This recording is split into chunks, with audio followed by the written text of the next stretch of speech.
Breaking update YCP ఆఫీసుల కూల్చివేతకు సంబంధించిన వార్త ఇది. విచారణ ముగిసింది, తీర్పు మాత్రం రిజర్వ్ చేసింది ఏపీ హైకోర్టు. తదుపరి ఉత్తర్వులు ఇచ్చేంత వరకు స్టేటస్ కో కొనసాగించాలని ఆదేశించింది. సో 16 కార్యాలయాలపై ప్రస్తుతం స్టేటస్ కో కొనసాగుతుంది. దీనికి సంబంధించిన అప్డేట్ మనం చూస్తున్నాం. వైసీపీ ఆఫీసుల కూల్చివేతలకు సంబంధించిన పిటిషన్ పై ఏపీ హైకోర్టులో విచారణ ముగిసింది. ఇరువైపుల వాదనల్ని విన్న హైకోర్టు తీర్పు రిజర్వ్ చేసింది. అయితే తదుపరి ఉత్తర్వులు ఇచ్చేంత వరకు 16 వైసీపీ కార్యాలయాలపై స్టేటస్ కో కొనసాగుతుందని స్పష్టం చేసింది. ఏపీలో ప్రభుత్వం మారిన నేపథ్యంలో పలు చోట్ల వైసీపీ కార్యాలయాల్ని అధికారులు కూల్చేశారు. మరికొన్ని చోట్ల అనుమతులు లేకుండా నిర్మించారంటూ వైసీపీ ఆఫీసులకు అధికారులు నోటీసులు ఇచ్చారు. దీంతో వైసీపీ హైకోర్టును ఆశ్రయించింది. 16 వైసీపీ కార్యాలయాలపై ప్రస్తుతం స్టేటస్ కో ఇచ్చింది. మా ప్రతినిధి వసంత్ మరింత సమాచారం అందించడానికి లైవ్ లో సిద్ధంగా ఉన్నారు. వసంత్, ఎప్పుడు తీర్పు వస్తుంది? ఒకవేళ ప్రభుత్వానికి అనుకూలంగా ఉంటే ఎలా ఉండబోతోంది, ఒకవేళ వ్యతిరేకంగా వస్తే ఎలాంటి దిద్దుబాటు చర్యలు ఉండబోతున్నాయి?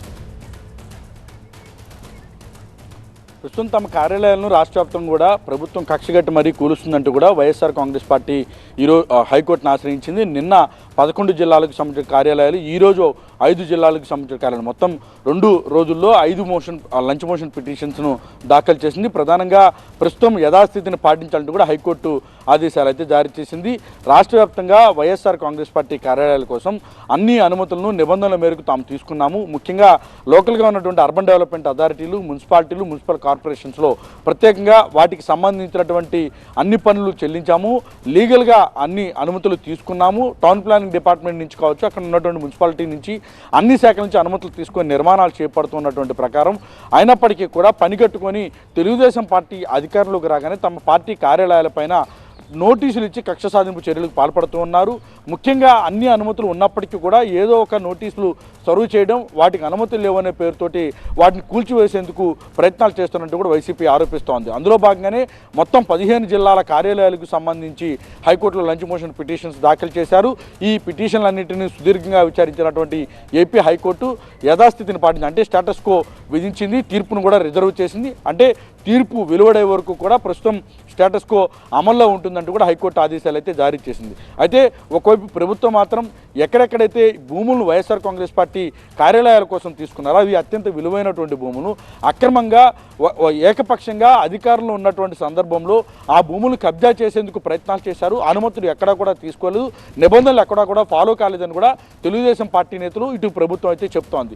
ఒక దశలో తెలుగుదేశం పార్టీకి సంబంధించిన లీడర్స్ మొత్తం కూడా మంత్రులుగా ఉన్నటువంటి వారు, ఎమ్మెల్యేలుగా ఉన్నటువంటి వారు నేరుగా నిర్మాణాలు జరుగుతున్న ప్రాంతాలకు వెళ్ళి విజిట్ చేసి అక్కడే మీడియా సమావేశంలో నిర్వహిస్తున్నారు.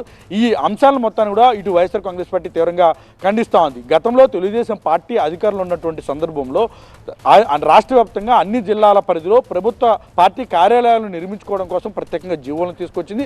అందుకు కొంత వెసులుబాటు కల్పిస్తూ టీడీపీ అధికారంలో ఉన్నటువంటి సందర్భంలోనే జీవోలను తీసుకొచ్చింది.